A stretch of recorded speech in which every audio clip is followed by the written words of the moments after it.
তারা নীলগঞ্জের ডাকবাংলোয় এসে পৌঁছল বিকেল ৪টার দিকে। তখন আলো নরম হয়ে এসেছে, শীতের উত্তরি হাওয়া বইছে।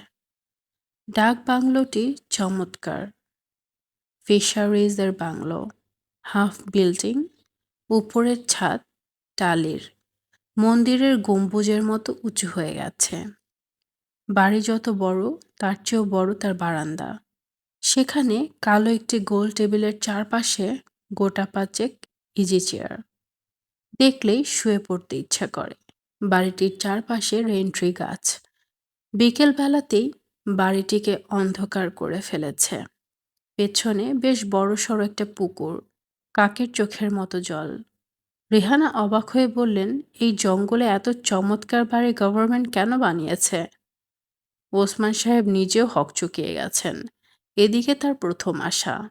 খোঁজ খবর এসেছে জামিলের কাছ থেকে। জামিল, এই ডাকবাংলো তৈরি হয় কবে? এটা সুসং দুর্গাপুরের মহারাজার শিকার বাড়ি। পরে সরকার নিয়ে নেয়। এখন ফিশারিজ ডিপার্টমেন্টের হাতে দেয়া হয়েছে। আগে আরো সুন্দর ছিল। এর চেয়ে সুন্দর আর কি হবে? একটা কাজঘর ছিল, গোটা ঘরটাই কাচের তৈরি। লোকজন কাজটা সব নিয়ে গেছে। অনেক ঝাড় লণ্ঠন ছিল। বড় বড় অফিসার এক একজন এসেছেন, এক একটা করে নিয়ে গেছেন। পেছনের পুকুরের ঘাটে মার্বেল পাথরের একটা দেব শিশু ছিল। ঢাকা মিউজিয়াম নিয়ে গেছে। তুমি এত কিছু জানো কিভাবে? আমি তো এখানে প্রায় আসি। দিলু বলল, বাবা, আমি একা একটা ঘরে থাকবো। ওসমান সাহেব উত্তর দিলেন না। জামিল বলল, তা পারবি না দিলু। সব পুরনো ডাকবাংলোয় ভূত থাকে। আপনাকে বলেছে। সন্ধ্যা হলেই টের পাবি। সন্ধ্যা নামুক, তখন দেখা যাবে। বাবুর্চি আছে দুজন, তারা রান্না বান্না সেরে ফেলেছে। খাবার ঘরে খাবার দিতে শুরু করেছে। খাবার ঘরটা তুলনামূলকভাবে অন্ধকার। একটা হ্যাজাক বাতি জ্বালানো হয়েছে। সবাই হাত মুখ ধুয়ে খেতে বসেছে। শুধু নিশাত নেই। রেহানা খোঁজ নিতে গেলেন। নিশাত শুয়েছিল। সে ক্লান্ত গলায় বলল, আমি কিছু খাবো না। কেন খাবি না? খেতে ইচ্ছা করছে না, তাই খাবো না। সারাদিন তো কিছুই মুখে তুলিসনি, কিছু মুখে দে। আমি গোসল না করে কিছু মুখে দেব না, আমার গা ঘিন ঘিন করছে। জ্বর গায়ে গোসল করবি কি? প্লিজ মা, আমার ব্যাপারে নাক গলিও না। বাবুকে খাও, তোমরা খাওয়া দাওয়া করো। রেহানা মুখ কালো করে বের হয়ে এলেন। দীর্ঘ সময় নিয়ে গোসল করল নিশাত। ঠান্ডা পানি, গায়ে জ্বর থাকার জন্য পানি বরফ শীতল মনে হচ্ছে, তবু ভালো লাগছে।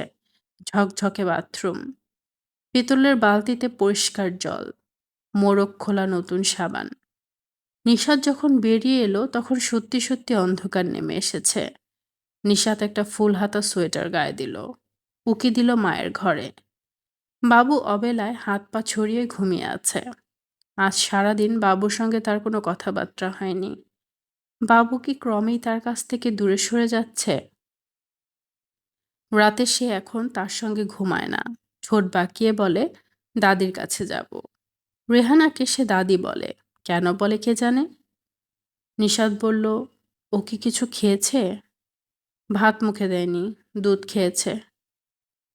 নিশাত নিচু হয়ে ছেলের কপালে চুমু খেল। রেহানা বললেন, কিছু খাবি মা? না, চা খাবো 1 কাপ।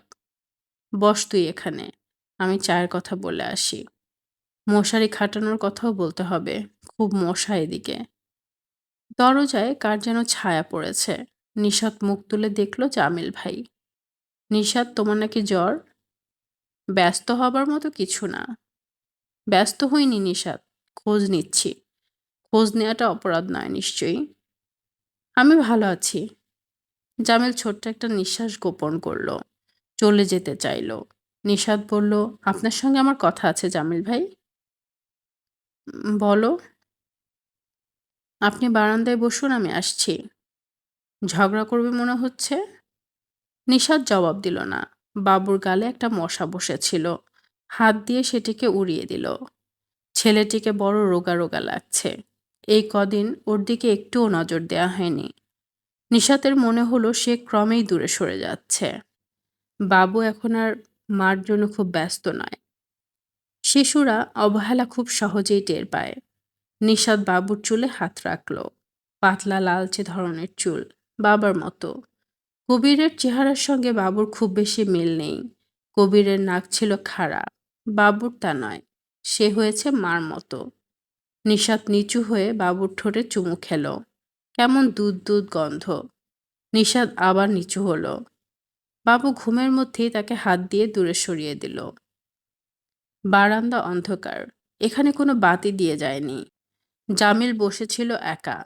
নিশাত এসে ঢুকতেই সে সোজা হয়ে বসল। হালকা গলায় বলল, ভেতরে বসলেই হতো, এখানে বড় হাওয়া। থাকুক হাওয়া, বারান্দায় ভালো। আলো দিতে বলবো? জামিল একটা সিগারেট ধরালো। সহজভাবে বলল, বলো কি বলবে। আপনি আমাদের এই বাংলোয় কেন নিয়ে এসেছেন? আমি ঠিক বুঝতে পারছি না তুমি কি মিন করছো। আপনি ঠিকই বুঝতে পারছেন, এখন ভান করছেন বুঝতে পারছেন না। দেখো নিশাত, আমি ভান করি না। ওই একটা জিনিস আমি কখনো করি না। তাহলে বলুন, এত ডাকবাংলো থাকতে আপনি এখানে আমাকে নিয়ে এসেছেন কেন? নিশাত, কবির এবং আমি অনেক রাত এই ডাকবাংলোয় কাটিয়েছি। এই ডাকবাংলোর ওপর ওর একটা দুর্বলতা ছিল। আমি জানি, বিয়ের পরও অনেকবার তোমাকে নিয়ে সে এখানে আসতে চেয়েছে, আশা হয়ে ওঠেনি। আমি তাই ভাবলাম এখানে এলে তোমার ভালোই লাগবে। আমি ওর সঙ্গে এখানে আসতে চেয়েছিলাম, আর কারোর সঙ্গে নয়। ভেবে নাও ও তোমার সঙ্গেই আছে। সবকিছু কি ভেবে নেওয়া যায়? জীবন এত সহজ মনে করেন? জীবন সহজও নয়, জটিলও নয়। জীবন জীবনের মতো। আমরাই একে জটিল করি, সহজ করি। তুমি একে ক্রমেই জটিল করছো। নিশাত চুপ করে গেল। জামিল হালকা সুরে বলল, দুঃখ শুধু কি তোমার একার? আমাদের সবারই দুঃখ আছে। আপনার আবার কিসের দুঃখ? দুঃখের আপনি কি জানেন? নিশাত উঠে দাঁড়ালো। বাবু জেগে উঠে কাঁদছে। কে একজন এসে বারান্দায় একটা হারিকেন রেখে গেল। হারিকেনের আলোয় সব কেমন অদ্ভুত লাগছে। জামিল সাহেব, আপনি যেভাবে বসে আছেন বসে থাকুন, একটা ছবি তুলব। নড়বেন না। শাটার স্পিড খুব কম। অনেকখানি সময় নিয়ে সাব্বির ছবি তুলল।